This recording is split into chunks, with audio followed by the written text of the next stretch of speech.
지금 오늘 이 말씀은 마태복음 5장 1절부터 시작된 흔히 산상수훈이라는 그 내용 속에서 일관적으로 내려오는 내용입니다. 주님이 산에 올라가서 입을려로 말씀하시죠. 아직 산에서 내려온 것이 아니라 그곳에서 계속적으로 얘기하는 그 이야기가 전부 다 연결되어 있다는 거예요. 그러니까 앞에 내용을 이해해야 매끄럽게 오늘 이 내용이 뭔지를 여러분이 알 수가 있습니다. 산에서 하나님께서 말씀하신 적이 있죠. 구약에 보면 시내산에서 모세에게 돌판에 율법을 새겨주시죠. 근데 그 율법 돌판이 깨어지고 그 산 밑에서는 심판이 일어나는 사건이 기록이 되어 있습니다. 근데 오늘 여기 산에서는 그 하나님이 직접 입을 열어 말씀하시는 거예요. 이것을 어떻게 여러분이 연상하시냐 되냐면은 창세기 2장 7절에 인간을 만드실 때 흙으로 빚으시고 코에 하이 네샤마 생기를 불어넣는다고 막 기록되어 있죠. 그 상황을 연상시키면 돼요. 오늘 그 산상수훈의 이 말씀이 여러분에게 생명을 불어넣고 있는 말씀이란 말입니다. 네. 그래서 그 진리로 내용으로 갖게 되면 여러분이 사는 것이고, 이것이 구약의 이야기처럼 율법, 법으로 단순히 이 땅의 윤리, 도덕적 법으로 들어버리면 깨져버리는 결과를 낳게 된단 말입니다. 그래서 말씀하시면서 심령이 가난한 자라 말씀하시면서 그게 복 있는 자들이라고 말씀하십니다. 그렇게 하나님의 말씀에 갈급한 자들에게 주시는 말씀이 산상수훈이란 말입니다. 그것을 이제 이야기를 하시면서 팔복을 말씀하시죠. 팔은 부활의 숫자입니다. 세 사람의 숫자란 말입니다. 그들에게 지금 말을 쭉 이어서 얘기하는데 이 내용이 지금 여기까지 보물이라는 내용까지 연결되어 온 거예요.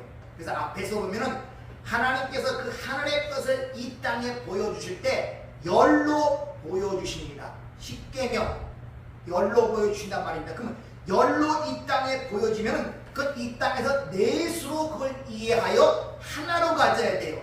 주님이 이 땅의 계명인 5계명 내 이웃을 사랑하라는 것을 넷으로 설명하고 사랑으로 이웃사랑으로 완성하는 모습으로 5장이 끝나잖아요. 이게 5장의 끝남이란 말입니다. 그렇게 그 진리라는 사랑을 하나로 갖게 되면은 그것은 이제 흘려줘야 돼요. 그 생명을 줘야 된단 말입니다. 그 생명을 주는 방법에 있어서 첫 번째 구제라는 것으로 우리에게 보여주고, 두 번째 기도라는 모습으로 우리에게 설명하시고, 그리고 세 번째 뭐가 있습니까? 구제와 기도와 바로 이 보물에 앞서 나오는 내용이 뭡니까? 금식의 문제로 설명하시잖아요. 너희가 먹지 말아야 할 양식, 또 다른 말로 올바른 양식을 무엇을 먹어야 되는 걸 금식의 문제로 설명하시잖아요.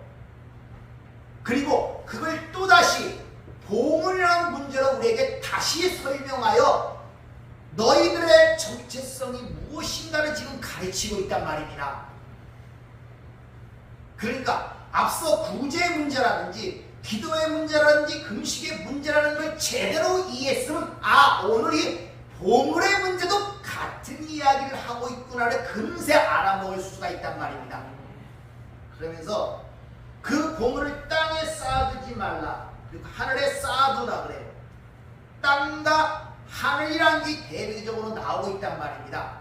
그러면서 왜 땅에 쌓아두지 말아야 되느냐? 거긴 종과 동록이 해야 하기 때문에 거기 쌓아두지 말아야 된다, 이렇게 이야기를 하고 있는 것을 볼 수 있습니다. 그 땅이라는 것, 하늘이라는 것, 이 문제를 우리는 자꾸 이원론적으로 이 선악과판 두 마음으로서 땅 따로 있고 하늘 따로 있는 것이 아니라 조금 전에 말씀드린 것처럼 하나님이 주시는 그 말씀을 법으로, 이 보이는 세상의 법으로 겉으로 받아 먹어보면 그게 땅이라는 존재가 돼버리고, 그 말씀을 진리로 내용으로 내가 먹으면 내가 하늘이 된다는 말로 여러분에게 설명을 드렸습니다. 여기까지 이해가 되십니까? 네. 기억이 나세요? 네. 이런 기억이, 여러분의 이런 생각이 밑바탕에 깔리지 않고는 아무리 이 몸을 저 몸을 얘기해도 그게 무슨 소리인지 몰라요.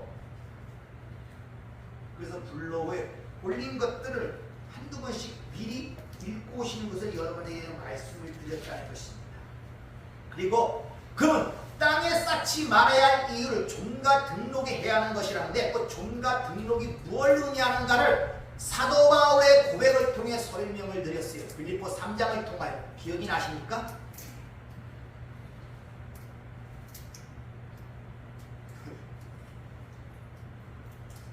그 무슨 말인지 종가 등록이 해야 한다니 무슨 말입니까? 그럼 내가 종으로 쌓고 있는지 동록으로 쌓고 있는지 땅에 쌓고 있는지 아무 생각 없이 살아가는 거예요. 그러니까 주시는 것도 받아 누리지 못하는 결과를 낳게 된단 말입니다. 여러분 말씀에 대한 사모함을 좀 가지세요. 내가 살려면은 주신 그 하나님의 것들을 누리려면은 거기에 대한 애달픔이 있어야 되고 간절함이 있어야 되고 사모함이 있어야 된단 말입니다. 종과 동록이 해야 한다. 하늘의 땅을 땅을 말하면 종과 동록이 해야 한다는데 도대체 이게 무슨 의미야? 라는 질문과 의문을 가져야지 거기서 내가 뭘 진주를 찾든지 힘을 얻든지 하나님의 위로와 용기를 얻든지 그렇죠. 사도 바울이 바리새인 중에 바리새인으로 살아가던 한때 자기가 그 수고와 열심과 노력을 줬던 그 모든 것들이 배설물이라고 고백을 하죠. 똥, 페레시, 똥. 내가 스스로 열심과 율법으로 그 말씀마다 열심히 수고하여 노력하여 천국 근기를 만들고 내 집을 짓던 그 모든 것이 똥으로 짓는 것이었구나. 그게 좀의 의미라고 말씀을 드렸잖아요. 그게 좀으로 짓는 거란 말입니다. 사도 바울이 자신을 좀이라고 얘기합니다. 동록이라는 것은 그 뭐라고 해요? 동에 쓰는 녹이 아니라 프로시스, 음식, 먹는 것을 비유하여 율법에만 항상 먹고 마시는 문제를 얘기를 하죠. 정한 음식, 부정한 음식, 이거는 먹고 저거는 먹지 말라는 그 율법으로 그것을 받는 것을 율법으로 먹는 음식물로 비유해서 동록이라는 거예요. 그렇게 하나님의 말씀은 율법으로 먹으면 너희가 망한다. 이것이 종과 등록으로 해야 한다. 이런 말씀이란 말입니다.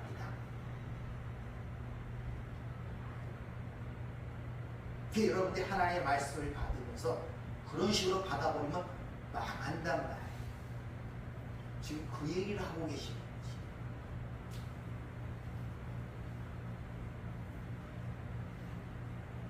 그렇게 하늘의 진리를 가진 자들은 하늘들이 되는데 그 하늘들을 또 다른 말로 표현하기를 지난주에 말씀드린 것처럼 배낭, 주머니라는 말로 이야기를 하는 거예요. 그 크기라는 곳에 보물을 담아 그 보물을 담은 주머니는 바로 하늘의 보물이 된단 말입니다. 창세기 1장 하나님의 형상대로 우리의 모양대로 우리의 형상대로 사람을 만들고 그 이야기란 말입니다. 인간이라는 그 육신 안에 하나님의 것을 담고 있는 게 인간, 성경이 말하는 인간 아닙니까? 그걸 지금 이 세상에서 물건을 담는 주머니, 배낭, 전대 이런 것들을 들어서 지금 사용하고 있단 말입니다. 그래서 누가복음 22장 33절부터 35절 38절까지 말씀을 거기에 칡갈피를 집어넣어서 이거 갖고 설명을 할 테니까 자 저기에 보면은 그들에게 이르시되 내가 너희를 전대가 배낭과 신 없이 보내었을 때 부족한 것이 있더냐 이르되 없나이다. 이르시되 이제는 전대에 있는 자는 가질 것이니 배낭도 그리하고 검없는 자는 겉옷을 팔며 살지어다.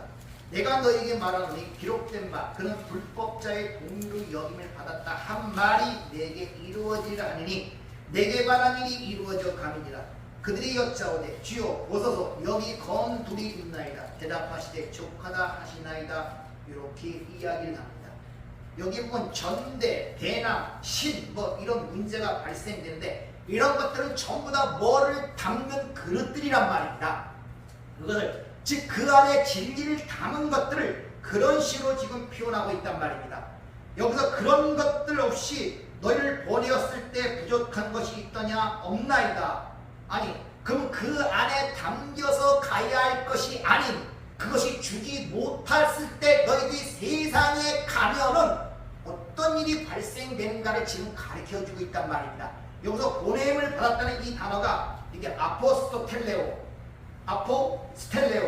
보내심을 받았다. 사도라는 그 단어가 여기서 나오는데 우리는 하나님에 의하여 부르심을 입었지만 동시에 세상으로 보내심을 입었단 말입니다. 이것이 요한복음 9장의 실로암이라는 말씀이라는 것을 여러분에게 말씀을 드렸죠.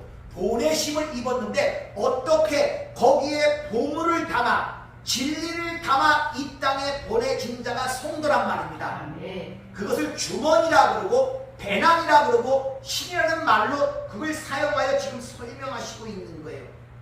여기 전대라고 번역된 이 발란티라는 것은 보물이 담겨져 있는 주머니를 얘기하는데 어떨 때는 이걸 배낭이라고도 얘기하고 어떨 때는 전대, 어떨 때는 주머니, 뭐 이상하게 있는데 다 똑같은 거예요. 주머니나 배낭이나 전대나 다 어떤 진리를 담아가는 그 그릇을 이야기하고 있는 거예요. 쉽게 말하면 저와 여러분을 지금 얘기하고 있단 말입니다.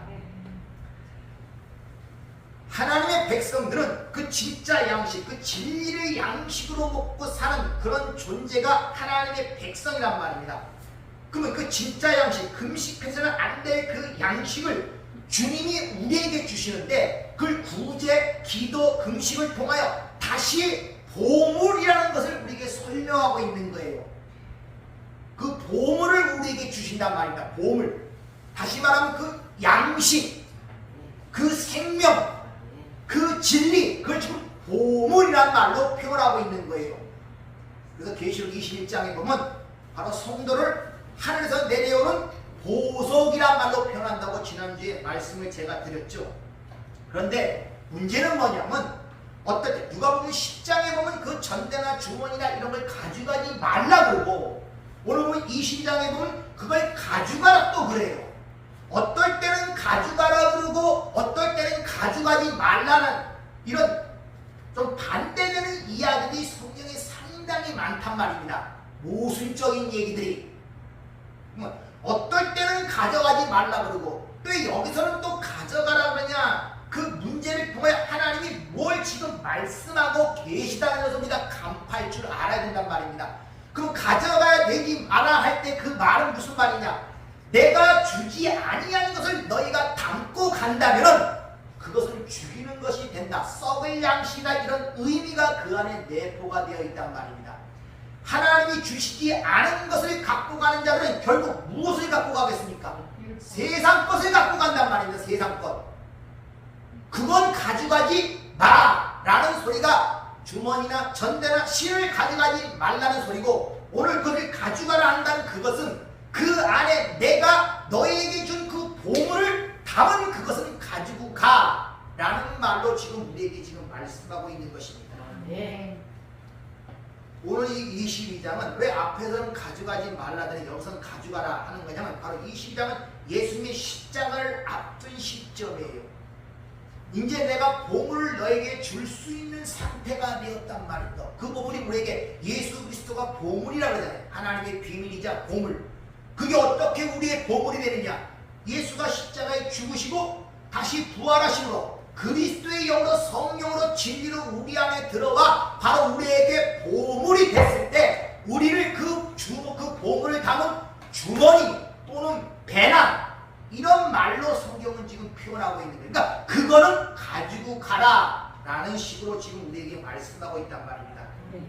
그런데 그 주머니를 누가복음 12장 23절에 보면 너의 소유를 팔아 사라 그러죠. 그 주머니를 소유를 팔아 살래요. 누차 몇 번 강조해 말씀드리는데 어떻게 사랍니까? 소유를 팔아. 무슨 말입니까?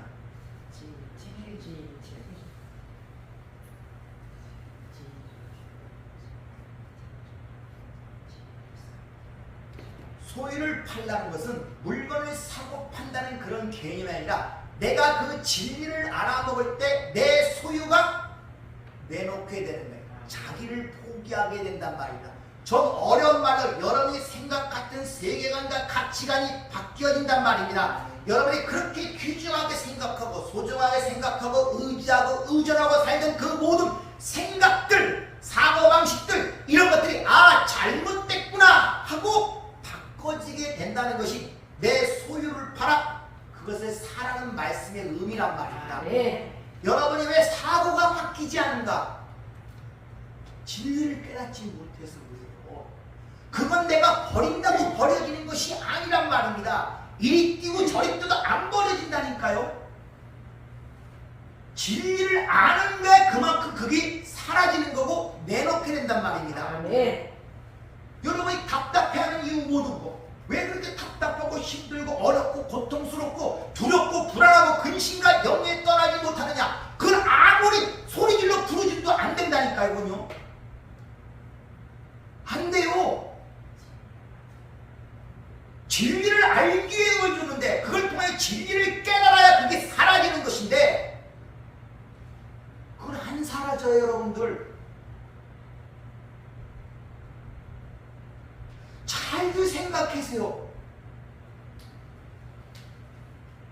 내게 새로운 것이 들어와야 내 안에 있던 것이 나가지. 네. 절대 내가 새로운 것도 받지 못하고 이걸 털어내려고 아무리 아우성 쳐도 소용이 없어요. 여러분들.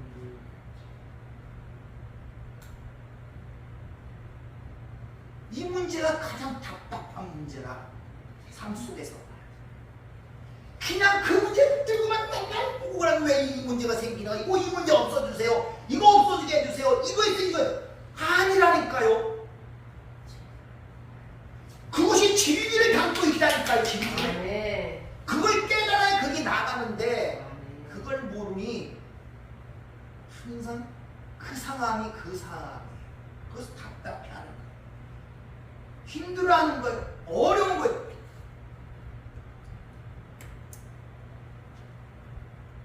쉽게 말하면 다이아몬드 원석을 줬더니 금이 속한 금이 함이 된 광석을 줬더니 그 안에 담긴 금이나 다이아몬드를 물고 여러 가지 섞여 있으니까 버리는 거예요. 그리고 금 달라 그러는 거예요. 다이아몬드 달라 그러는 거예요. 줬잖아. 버리고 주세요. 이게 얼마나 답답한 것이 여러분들.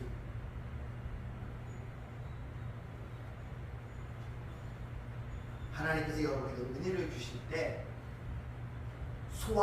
입으로 다 씹어서 소화를 시켜서 입에다 이렇게 안 넣어주신다니까요. 부모가 A한테 계속 그렇게 좀 그 아이 죽는다니까요. 여러분들 그 아이 안 자라요. 여러분. 근데 여러분의 사고가 다 그런 식이란 말입니다. 우리 삶 속에는 그러면 안 된다는 걸 알면서도 하나님의 진리의 말씀을 그런 식으로 알아먹지 못해요. 계속 떠먹여주기를 원해. 다 소화시켜서 난 할 일이 아무것도 없어. 위가 할 일이 아무것도 없어. 대장, 소장이 할 일이 아무것도 없어. 그냥 꼴까닥 삼키면 그게 다 알아서 다 해줘. 이런 사고방식들을 갖고 있단 말입니다. 아유, 밖에서 여러분이 양식을 먹어도 그 양식이 그대로 여러분에게 삶의 양식이 됩니까? 들어가서 부서지고 소화시키고 분리되고 각자 필요한 부분에 워낙 영양분을 다 빼놓고 불필요한 거 밖으로 내버리고 이런 소화의 과정을 통하여 여러분의 양분이 가잖아요. 네. 왜 그런 걸 알면서 하나님의 말씀이 그렇게 우리에게 온다는 사실을 이렇게 알지를 못합니까? 우리의 사고방식은 하나님이 전능하시니까 다 소화시켜서 난 소화될 거 아무것도 없으니까 그냥 똥 넣어주면 그거 먹고 내가 팍 자라는 그런 우매한 생각들을 갖고 있다니까요. 그러니까 귀가 훈련이 안 됐으니까 이놈은 뜨거운 걸 먹어봤나? 찬 걸 먹어봤나? 매운 것을 먹어봤나? 짠 것을 먹어봤나? 짠 것만 들어가면 탈이 나버리네. 매운 것만 들어가면 탈이 나버리네. 좀 뜨거운 것만 들어가면 못 맞다고 다 뱉어내버리네. 차운 것만 들어가도 속 쳐다고 다 뱉어버리네. 그게 여러분의 신앙생활이나 실상을 잘 모르시니까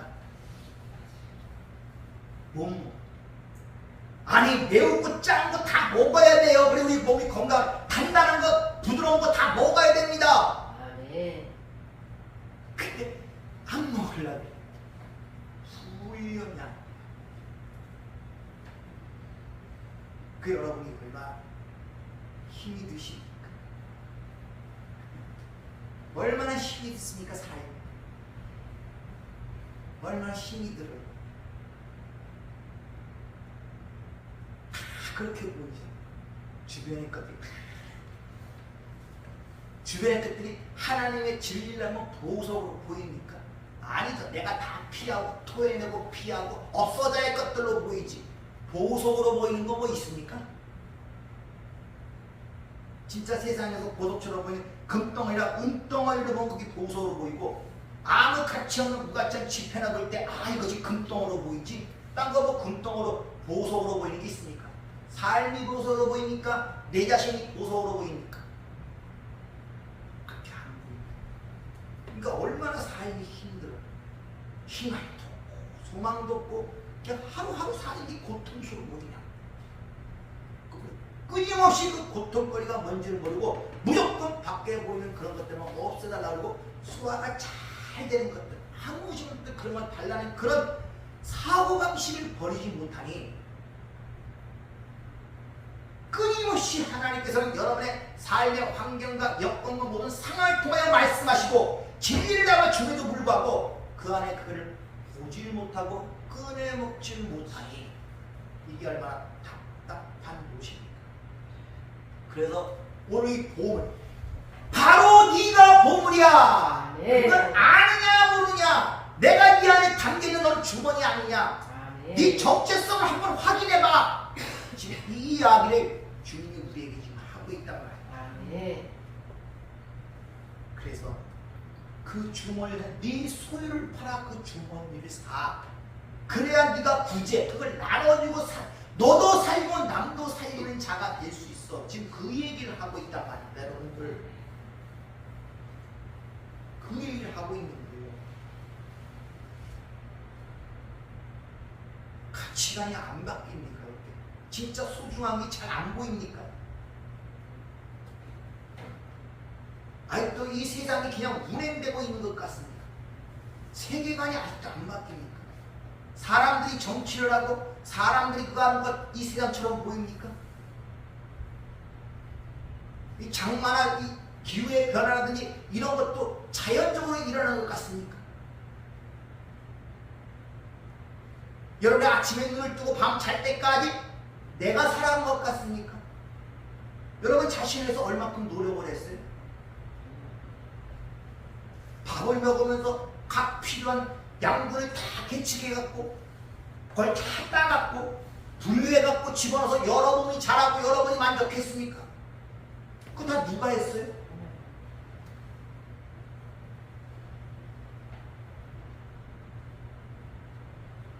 이 삶에 감동이 오지 않고 감사함이 별로 없어요. 조금 있다가도 큰 거에 그 영역 그냥 확 묻혀버린단 말이에요. 오늘 신이라는 게 신이 등장하는데 그것도 같은 주머니의 개념이라는 것입니다. 그 신을 에베소에서 잘 표현하고 있죠. 에베소 6장 15절 평안의 복음을 준비하는 것으로 신을 신고 그러니까 전대, 배낭, 신 다 같은 걸 얘기하는 전신갑주 중에 하나죠. 평화의 복음의 신 그걸 발이라고 성경은 얘기하고 있습니다. 오늘 신다라는 이 단어가 휘포데오라는 그 단어인데 그건 명사형 휘포데마의 신에서 파생된다는 겁니다. 그러니까 신을 신다라는 것을 원문으로 보면 휘포, 데사, 메노이 그리고 루스, 파다스 해석하면 그 발을 신으로 감싸라. 그러니까 신이라는 것은 발을 감싸는 것, 발을 묶는 것을 뜻하고 있단 말입니다. 근데 발이 무엇이냐면 바로 평화의 그 복음이 발이라 그래요. 근데 그 평화의 복음을 받은 그 발을 감싸는 신이 된 것이 바로 우리라는 뜻이에요.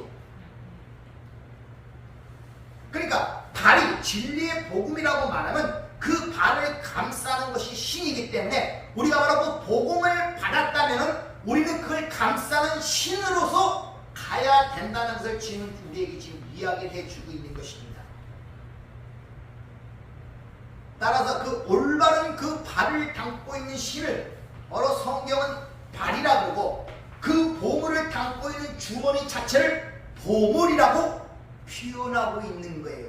그래서 흙에서 나온 우리가 하늘의 것을 담고 있을 때 그들을 하늘들이라고 표현하는 거예요.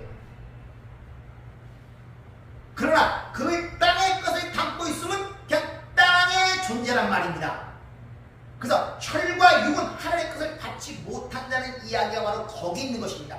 따라서 저와 여러분이 그리스도의 영으로 성령으로 진리로 우리 안에 들어가 연합이 됐으면 우리를 하나님의 자녀, 하나님의 아들이라고 불러주는 거예요. 그래서 구약에 보면은 모세나 여호수아를 불러 사명을 줄 때 꼭 하시는 말씀이 있어요. 내 발에서 뭐를 벗어라? 신을 벗으라 그래요. 고대 근동 지방에 신을 벗는다는, 내가 신에서 발을 벗는다는 것은 나를 당신에게 모든 걸 의탁하겠다는 거예요. 그래서 네가 신을 벗으라 그러면 내가 네 발이 된다는 거예요. 다시 말하면 내가 너를 인도하는 자가 된다는 것입니다. 나를 포기하는 거예요. 발에서 신을 벗는다는 것은. 그렇게 내가 발을 포기해버리면 또 다른 발, 내가 아닌 다른 발이 들어와서 나의 발이 되어서, 그리고 그 발이 나를 주장하고 인도해 가는 그런 형국을 내 발에서 신을 벗어라. 그래서 주님이 십자가 지기 전에 제자들의 발을 씻죠. 그 발을 씻는 세족식이라는 발을 씻는 것은 인간의 어떤 견안이나 겸손을 보기 위한 그런 행위가 아니라 너를 나에게 의탁하라 이 말이에요. 그래서 십자가를 내가 상징하는 것이라고 내가 언제 요한복음 강론할 때 설명했죠. 자기 부인이란 말이에요. 그것이 발을 씻는 모습을 통해 이제 너는 발이 없고 내가 네 발이 된다 이런 말이에요. 따라서 신이라는 것은 나라는 내용이 싹 빠져나가고 그 안에 하나님이라는 진리의 내용이 담아진다는 얘기란 말이에요. 이것을 내가 말해서 신을 벗어라. 여러분들이 하늘의 보물을 쌓는 자가 돼야 되는데 내 안에 나를 버리고 하늘의 것을 찾고 쌓아가야 되는데 이게 그렇게 안 돼. 그게 여러분의 삶의 고통거리예요. 여러분이 지금 삶 속에 뭘 고통거리로 보고 가장 어려운 문제로 보고 삶의 가장 힘든 문제로 보는지는 저는 잘 모르지만 가장 큰 고통거리는 그 하늘들이 된 그들이 그 안에 하늘의 것을 쌓지 못한다는 거예요. 위의 것을 찾고 위의 것을 생각을 해야 되는데 아니 여전히 땅의 것을 쌓고 땅의 것을 간직하고 있단 말입니다. 왜? 그게 보물이라고 생각하기 때문에.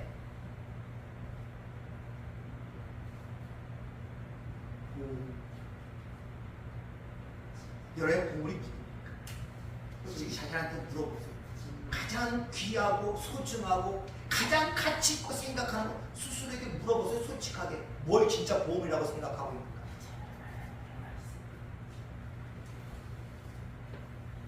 자기한테는 솔직해야 되잖아요. 남은 나 모르지만 내 자신은 안단 말입니다. 가장 소중하고 진짜적인 생명이라고 가치 있게 느끼는 게 뭔가를 생각해 보란 말이에요. 거 중심에 하나님이라는 것이 도입되지 않으면 전부 다 여러분들은 하나님을 도용하는 그 이름을 망명되이 일컫는 자들이란 말입니다. 왜? 내 삶을 위하여 하나님이라는 능력자를 도용하는 결과가 되기 때문에 내가 가장 소중하게 생각하고 가치 있고 보물로 생각하는 걸 보존하고 갖기 위하여 그분을 이용하는 거란 말입니다. 그건 하나님을 믿는 것이 아니라 하나님을 내 종으로 부리는 결과 세상 정도란 말이에요. 스스로들을 물어보시려 돼요. 남은 잘 모르잖아요. 본인은 알아요. 본인은 안다니까요.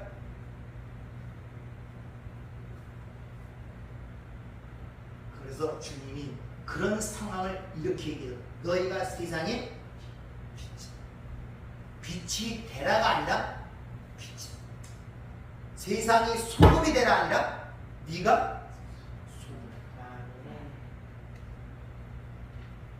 빛과 소금이 되어 이 세상의 끝에 어둠의 내용이 뭔가를 드러내야 할 자로 살아야 되는데 여전히 그 어둠 속에 살면서 그 어둠의 것을 바라보고 어둠의 것을 찾고 있으면 이게 무슨 신앙생활이라고 할 수 있겠냔 말이에요, 여러분들.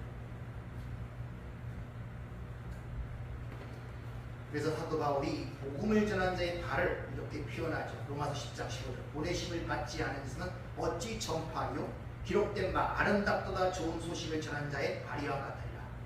이건 이사야 50장 7절 말씀을 인용하는 것인데, 자, 복음을 가진 자, 하나님이라는 진리를 가진 그 발은 그 진리를 담고 있는 신이 되어서 그 발을 담아 다른 이에게 가서 그 소식을 전하는 것을 하나님 보시기에 아름답도다 그래요. 그러니까 다시 말하면 앞에서 하나님의 보물을 담은 주머니가 되어서, 배낭이 되어서, 신이 되어서 그걸 전해주는 모든 하나님의 백성들의 삶 전체를 다 아름답다 이렇게 지금 표현하고 있단 말입니다. 아름답다. 근데 그 보물을 갖는 방법은 예수님이 돌아가시기 전에 가질 수가 없어요. 그분이 영으로 내 안에 들어와 연합이 되어야 된단 말입니다. 그렇게 연합이 되지 않은 상태, 주님이 들어오지 않은 상태에서, 그걸 주지 않은 상태에서 내가 주머니가 되어 신이 되어 배낭이 되어 세상에 나가면 그 안에 뭐가 채워나가 있겠습니까? 세상 것이 채워 나가는 거 세상적으로. 그걸 못 가지면은 그럼 가서 예수 믿으라 할 때 그 내용이 뭐겠습니까? 세상적인 걸 얘기하는 거예요. 예수 믿으면 잘 살고 복 받고 어쩌고저쩌고 세상이 추구하는 성공과 부와 영광을 그분이 주실 것이라는 것을 갖고 와서 그걸 전하는 거예요. 그게 종과 동록이 해야 하는 거란 말입니다. 그게 땅에 쌓는 것이고 땅에 존재되는 특징이란 말입니다, 여러분들.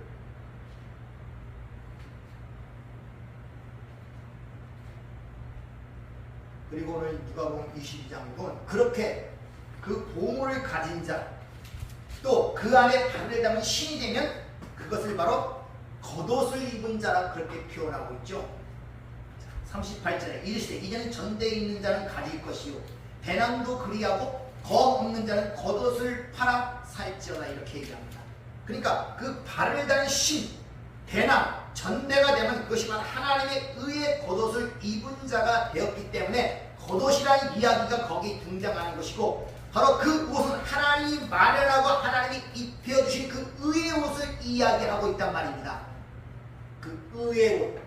그래서 언젠가 설명했죠. 그 하나님이 우리에게 입히신 그 의의 옷을 이 땅에서 어떻게 설명하느냐. 십자가상에서 겉옷을 넷으로 넘겨 아포디돔이 밑에 있는 군대, 군병 하나님께서 그들에게 넘겨주시는 모습이 바로 그 하나님의 의의 겉옷을 우리에게 주시는 것으로 그려지는 상황이라고 말씀을 드렸잖아요. 아니 그 옷이 뭐 얼마나 비싸길래 이걸 넷으로 나눠줍니까 이것을. 그런 뜻이 아니란 말입니다. 그 의의 옷을, 즉 하늘의 것을 넷으로 완성시켜 자기 십자가 밑에 군대, 군병, 하나님의 백성들에게 그것을 아포디돔이 넘겨주는 상황이 바로 십자가상에서 그 겉옷을 넷으로 군병들에게 주는 모습으로 주는 그 안에 담긴 메시지라고 제가 설명을 드렸죠. 이렇게 하나님의 그 겉옷을 입은 자는 그 입은 채로 있으면 절대 안 돼요. 왜? 그 주님이 십자가에 죽으시면서 우리에게 그 의의 옷을 넘겨준 자는, 그걸 받은 자는 반드시 그 의의 옷을 넘겨줘야 할 복음의 빚진 자가 된단 말입니다. 사도 바울은 내가 복음의 빚진 자라 그러잖아요. 근데 그 겉옷을 넘겨줄 때 그 옷으로 이 땅에 넘겨주는 것이 아니라 바로 그 겉옷은 검으로 가져야 돼요. 성령의 검. 그래서 겉옷을 팔아 뭐랄까 검 없는 자는 겉옷을 팔아 검을 살찌었는데 그게 아니라 그 겉옷, 그것을 검, 성령으로 바꿔야 된다 이런 말이에요. 네, 반드시 내가 가진 겉옷을 그에게 줄 때는 거기에 뭐가 일어나느냐? 영적 전투, 전쟁이 일어난단 말입니다. 그래서 주님이 너를 고발하여 속옷을 가지고자 하는 자, 너를 판단하고 분별하여 율법으로 너를 그거 하고자 하는 자에게 겉옷, 그 내용이 뭔가를 가르쳐주라 이런 말이 겉옷을 주란 말 아닙니까? 근데 그 내용이 뭔가를 가르쳐주려면 겉옷이 아니라 성령의 검으로만 된단 말입니다. 그래서 겉옷을 팔아 검을 사라고 지금 주님이 우리에게 지금 말씀하고 있는 것입니다. 그래서 히브리서 4장 12절 하나님의 말씀은 살아있고 운동력이 있어 자외의 날선 어떤 것보다 예리하여 혼과 영과 관절과 및 골수를 찔러 쪼개기까지 하며 마음과 생각과 뜻을 관찰하느냐 이렇게 얘기합니다. 어떤 사람이 이 세상의 것을 갖고 율법, 윤리, 도덕적 그런 검을 갖고 우리를 판단하고 분리하고 또 정죄하기 위하여 그렇게 올 때 너희는 그 진짜 율법이 갖고 있는 내용, 진리가 무엇인가를 그에게 가르쳐 주다가 속옷을 가지고 오는 자에게 겉옷을 주라. 오리를 가고자 하는 게 짝으로 주라는 그 말씀의 의미라고 앞서서 설명을 드렸지 않습니까? 그러니까 여러분이 그 하나님께 받은 그 겉옷을 남에게 넘겨주려면 반드시 그 겉옷이 성령의 검이 되어야 한단 말입니다.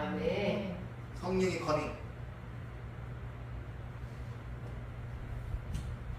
그래서 너희가 이제 전대, 배낭, 신을 가져야 한다고 누가복음 20장에서 주님이 말씀하시는 거예요. 왜냐? 내가 이제 율법의 지배를 받지 않는 상태. 그것을 뭐라고 얘기하면 내가 불법자의 동료로 여김을 받았다 한 말이 내게 이루어져야 하리라 하는 37절의 이 말씀. 불법자, 아노미스. 아라는 부정 이 적도와 노모스, 율법이라는 것이 합쳐서 아노모스인데 물론 도적, 불법자 이런 의미가 있지만 그 법으로부터 해방됐다는 그런 의미가 있단 말입니다. 그래서 법을 가진 율법사의 눈에 바리새인의 눈에는 예수님이 불법자로 보여요. 근데 우리에게는 그것이 율법으로부터의 해방으로 보이는 여러분의 이런 간파는 눈이 있어야 된단 말입니다. 그래서 바리새인들은 세리와 가난한 여인을 항상 정죄하며 그들과 같지 않음을 자랑하지만 주님은 거기서 벗어났기 때문에 자유롭게 그들과 함께 식사도 하고 교제를 하는 모습으로 보이니까 법에 있는 자의 눈에는 그것이 불법자로 보이지만 믿는 우리에게는 율법에서 해방된 자유함을 갖고 산다는 의미가 이 속에 포함이 되어 있단 말입니다.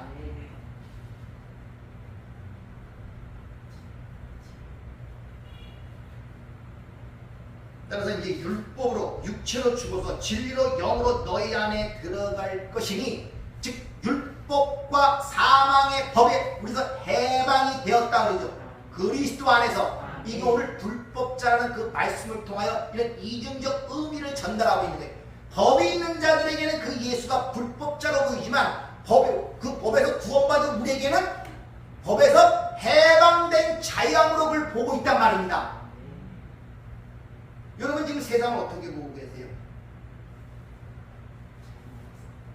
또 이것을 해야 되느냐 저것을 하지 말아야 되느냐 여러분 삶의 문제가 다 그런 데서 발생이 돼요. 갈등을 느끼잖아요.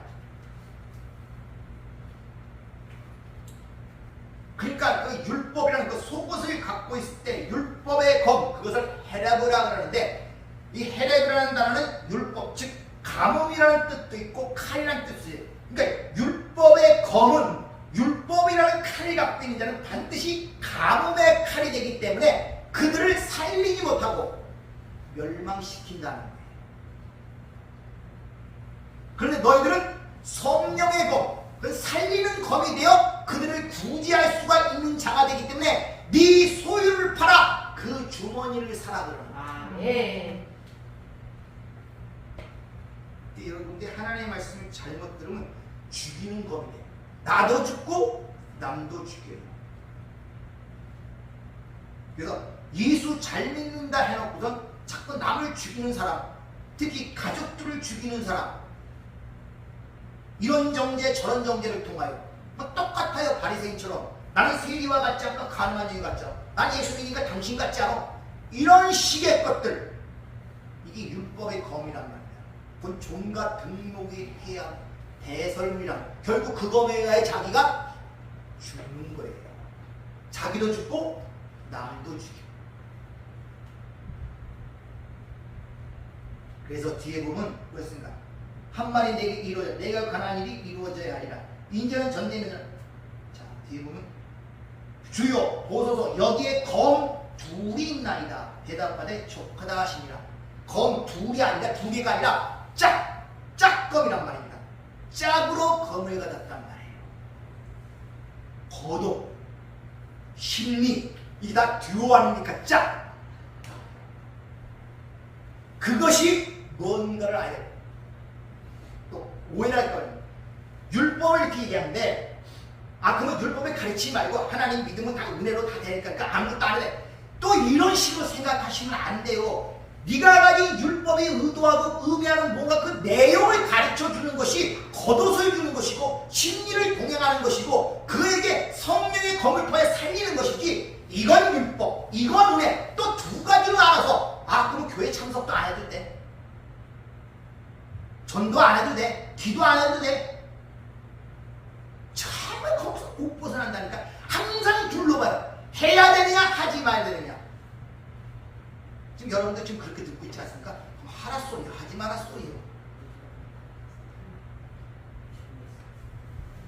속옷이 겉옷 된다 이 말은 너 속옷 있으니까 그거 벗어나 내가 겉옷 줄게 이 말이 아니란 말. 속옷 겉옷 다른 것이 아니라니까요.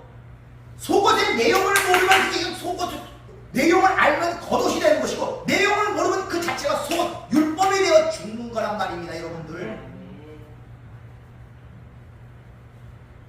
예수 믿는 자나 안 믿는 자나 똑같이 세상 살아가야지. 그럼 예수 믿는다고 해서 안 먹습니까? 일 안 합니까? 가끔가다 거짓말 안 합니까? 남 미워 안 합니까? 그럼 다른 게 뭡니까? 다른 게 뭐예요 그죠?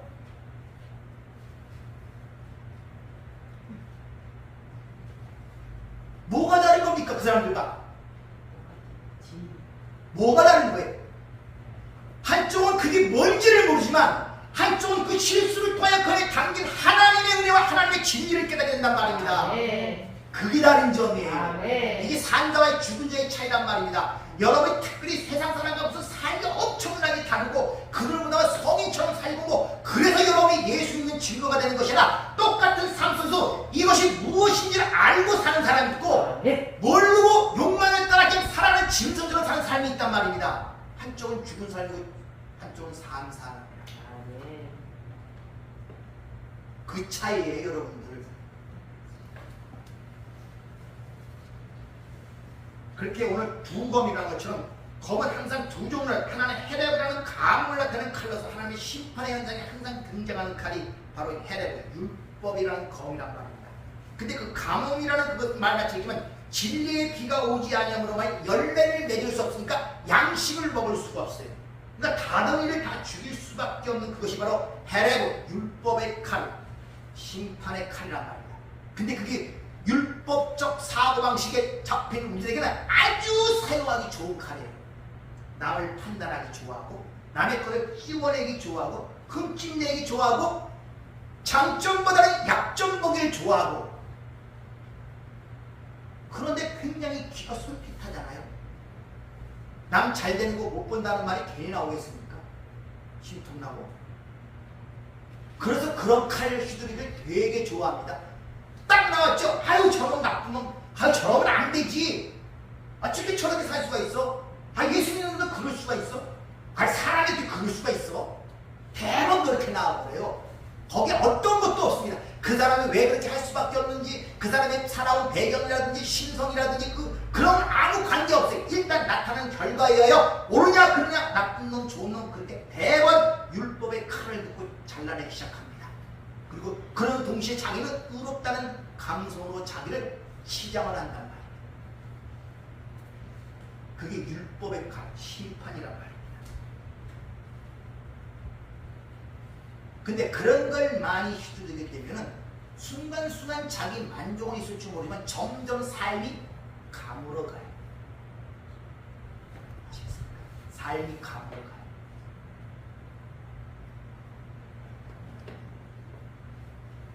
삶이 감으로 간다니까. 정서, 감정이 메말라가 보는 사고방식 언젠가 얘기했죠. 옛날 레코드판에 있었는데 레코드판이라면 테이프나 이런 것들을 이제 불량품을 갈라내는 사람이 있어요. 이 사람이 직종이 뭐냐? 침대도 마찬가지죠. 직종이 딱 하나. 침대가 만들어지면 거기 누워와서 이것이 적당한가 아닌가 를 판단하는 것이 그런 거. 항상 레코드판에 그 잘못된 소리를 잡아내는 데 아주 민감하게 거기에 칩을 샀다 보니까 기가 막히게 잡아내요. 그리고 남들이 알아듣지 못하는 소리나 이런 거 기가 막히게 잡아내요. 그래서 이건 불량 아니다. 그런 일을 하다 보니까 어느 날 레코드판을 하다가 음악을 들으려고 하는데 음악은 안 들리고 흠집만 자꾸 들리네. 찌익 끌리는 소리. 한번 음악을 듣고 마음을 준동해서 어떤 그걸 즐거움과 휴식을 누리기 하는데 내 꽃판만 틀리면 어떤 노래가 나오더니 거기서 흠만 자꾸 들립니다. 찌익 삑삑.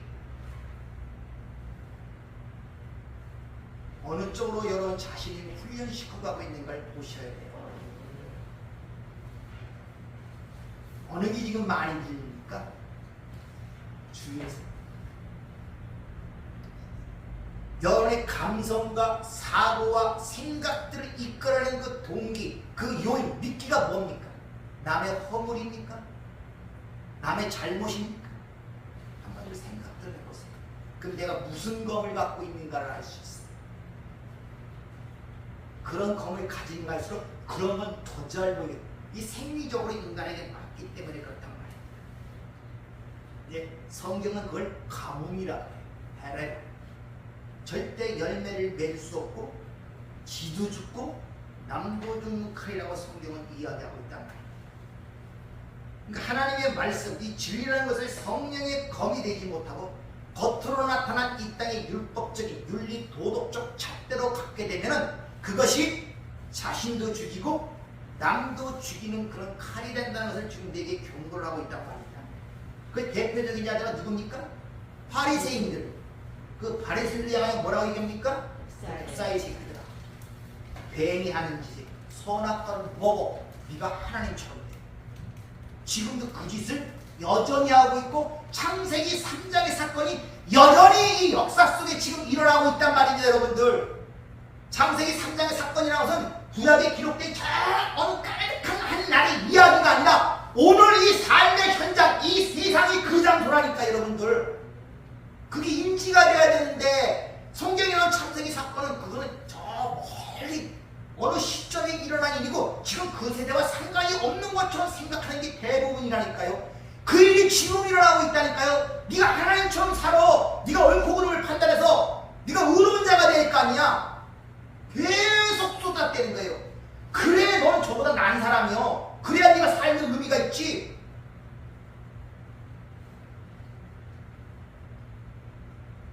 거기서 못 나오면 여러분 삶이 바싹 가뭄에 가뭄. 은혜도 없고 감성도 없고 바싹 말라서 속에 뭐가 납니까? 원망, 불평, 비난, 비판. 이것만 또왈또왈 차고 있는 거랍니다. 그래서 그 짓을 하는 바리새인들에 하여 이 독사의 새끼들아, 마귀의 자식들아, 주님 신랄하게 그들에게 경고를 하시며 비판하시는 이유가 거기 있단 말이에요. 이 마귀 지혜 뱀, 치명독, 뱀독에 물린 자. 근데 살 길은 누굴 바라보라? 노뱀을 바라볼 수밖에 없는 거예요. 십자가 살 길은.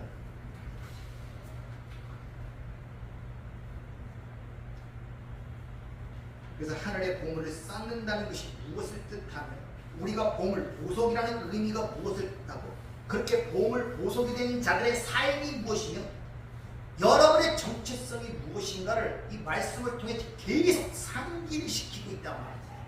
세상의 빛이라. 니들은 복받은 팔복을 받은 자, 하늘의 자녀들이요. 너희들은 세상의 빛이 아니냐? 그럼 세상이 어둠인데 그게 무언가를 드러낼 거 아니야. 그리고 소금, 하나님의 언약을 이야기하는 자들 아니야.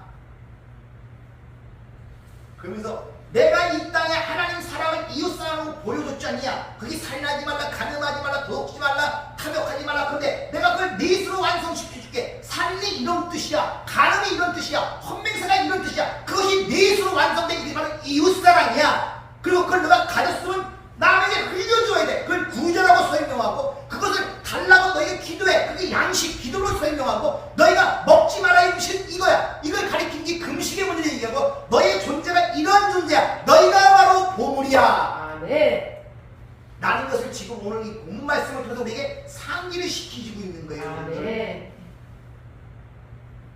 근데 그 가치를 내가 가졌음을 모르니까 그건 버리고 썩어질 것들, 영원치 못할 것들, 사라질 것들, 가치 없는 것들이 내 안에 가치가 되어 연애 삶을 거기에 의탁하고 의지하고 말미암아 끊임없는 불화설을 받을 때마다 믿음이라는 방패로 막아내지 못하니 한 번 뚫릴 때마다 다 타버리는 거예요. 헛뜻한 거예요. 그러니까 예수 믿으면 이 밑바닥부터 차오르던 강건한가 단단한가 강성한가 이런 것들이 밑바닥부터 차곡차곡 차오르는 느낌을 갖고 이 신앙생활 할 때 담력을 갖게 되는데 그런 게 없으니까 이리 휘둘리고 저리 휘둘리고 상황이 흔들릴 때마다 환경이 바뀔 때마다 휘둘리는 거예요. 예전에 봤던 그 사람이 그냥 그렇게만 보이고 예전에 봤던 그것이 그저 그렇게만 보이는 거예요.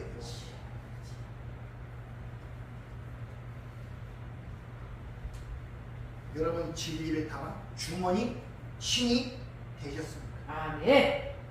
그럼 여러분의 복음의 빚진 자로서 지금 그 의무를 다하기에 애쓰고 있냔 말이에요. 여러분이 그 겉옷을 나눠주는 자로서 평화의 복음을 전하는 자로서 율법의 검으로 지금 전하고 있습니까? 성령이 검이 되어 전하고 있습니까? 전자는 죽이는 검이지만 후자는 살리는 검이라고 아시기 바랍니다. 아멘. 살리는 검이 되십니다. 아멘. 살리는 검. 우리는 율법의 검을 들게 되면 어떤 일이 발생하는가? 뭐 성경에서 일어난 일을 통하여 여러분에게 다시 한번 은혜를 나누도록 하겠습니다. 아멘. 은혜롭고 자비로우신 아버지 하나님, 사도 바울이 다메섹 선상에서 눈이 소경이 되었습니다. 눈에 꺼풀이 씌어서 비늘같이 그 눈을 어둡게 함으로 말미암아 살았던 그 당시의 삶이 바리새인 중에 바리새인으로 살았고 율법으로는 흠이 없는 살았다고 고백을 합니다. 그러나 그 눈에 비늘이 떨어져 자신의 실상을 보는 순간에 그 모든 것이 배설되는 걸 고백하는 것을 우리가 성경을 통해서 배웁니다. 아버지, 우리 눈을 막고 있는 이 비늘이 벗겨져야겠나이다. 아멘. 듣지 못하면 말하지 못하고 보지 못하면 갖지를 못합니다.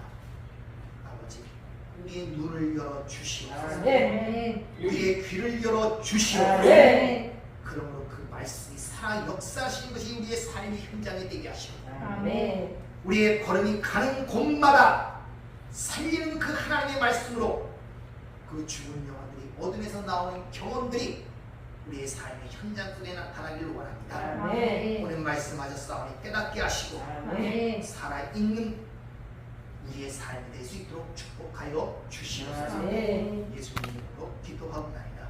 아멘.